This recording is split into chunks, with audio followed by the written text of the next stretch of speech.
இயற்கை வேளாண்மை முறையில் ஒரே இடத்தில் 500 வகையான அரிய வகை மரங்களை வளர்த்து காஞ்சிபுரம் மாவட்ட விவசாயி சாதனை படைத்துள்ளார். அவருக்கு தமிழக அரசு 2015ஆம் ஆண்டின் சிறந்த மரம் வளர்த்தவர் எனும் விருதை வழங்கி கௌரவித்துள்ளது.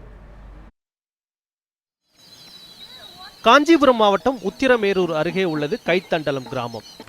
பசுமை பூத்து குலுங்கும் இக்கிராமத்தின் நடுவில் 5½ ஏக்கர் நிலப்பரப்பில் நூற்றுக்கணக்கான அற்புத தாவரங்களுடன் கூடிய எழில் சோலை இயற்கை வேளாண் பண்ணை அமைந்துள்ளது. இதன் உரிமையாளர் மாசிலாமணி இந்த இடத்தில் பல அரிய வகை தாவரங்களை வளர்த்து ஒரு சிறிய காட்டையே உருவாக்கியுள்ளார். இந்த பண்ணையில் ரசாயன உரங்கள் ஏதும் பயன்படுத்தவில்லை என்றும் இயற்கை வேளாண் முறையில் செடிகள் வளர்க்கப்பட்டுள்ளதாகவும் தெரிவிக்கிறார் விவசாயி மாசிலாமணி.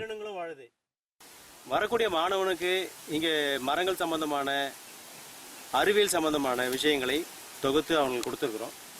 படிக்கிற மாணவனுக்கு மரங்கள் வளர்க்கறதுக்கு உண்டான பயிற்சி கொடுத்துருக்குறோம். அவங்க மரக்கன்றுகள் எப்படி வளர்க்கணுங்கிற தேர்வு பண்ணி அவங்களுக்கு தண்ணீர் ஊட்டுவது, விதை நேர்த்தி செய்வது, இதையும் பயிற்சி கொடுத்துருக்குறோம். இது இல்லாமல் இங்கே இயற்கை வேளாண்மை நடக்குது. சிறுதானியங்கள் பண்ணிட்டுருக்குறோம். முழுக்க முழுக்க நம்மளுடைய பாரம்பரிய விஷயத்தை மட்டுமே இங்கே செஞ்சுட்ருக்குறோம். இந்த பண்ணையில் நம் நாட்டு மரங்கள் மட்டுமின்றி வெளிநாடுகளில் இருந்தும் பல அரிய வகை மரக்கன்றுகள் வரவழைக்கப்பட்டு சிறந்த முறையில் வளர்க்கப்பட்டு வருகின்றன.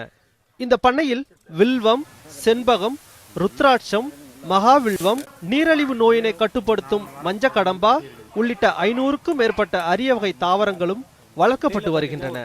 இயற்கை வேளாண்மையின் நன்மை குறித்து பொதுமக்களுக்கு மாசிலாமணி பிரச்சாரமும் செய்து வருகின்றார். அதாவது ஒரு இடத்தில் நாம் மிகவும் அன்போடும் ஆர்வத்தோடும் நட்டால் எந்த விதமான மரமும் வளரும் என்ற இந்த நம்பிக்கையோடு அதற்கு எடுத்துக்காட்டாக எழில் சோலை இருக்கிறது. எழில் சோலையில நிறைய மூலிகை 500 வகையான மூலிகை மரங்கள், நட்சத்திர மரங்களாகவும் நிறைய ஒரே இடத்துல இவ்வளவு பார்க்கறது ஒரு அரிய வாய்ப்பா இருக்கு.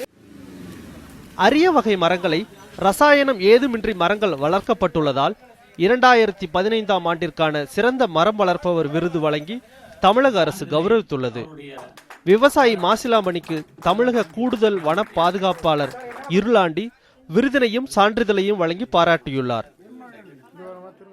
மரங்களை வளர்க்கக்கூடிய குறிப்பாக விவசாயிகள் அவர்களுடைய தேவைகளை பூர்த்தி செய்வது மட்டுமில்லாமல் நாட்டினுடைய அந்த சீதோஷ்ண நிலையை சீர் செய்வதற்கும், நாட்டினுடைய நீர்நிலையை வளத்தை பெருக்குவதற்கும், மண் வளத்தை பெருக்குவதற்கும் மறைமுகமாக அதிக உதவி செய்து கொண்டிருக்கின்றார்கள்.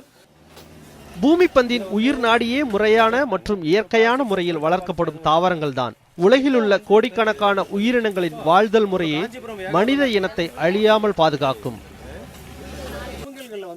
தேவேந்திரகுமார், நியூஸ் 7 தமிழ், காஞ்சிபுரம்.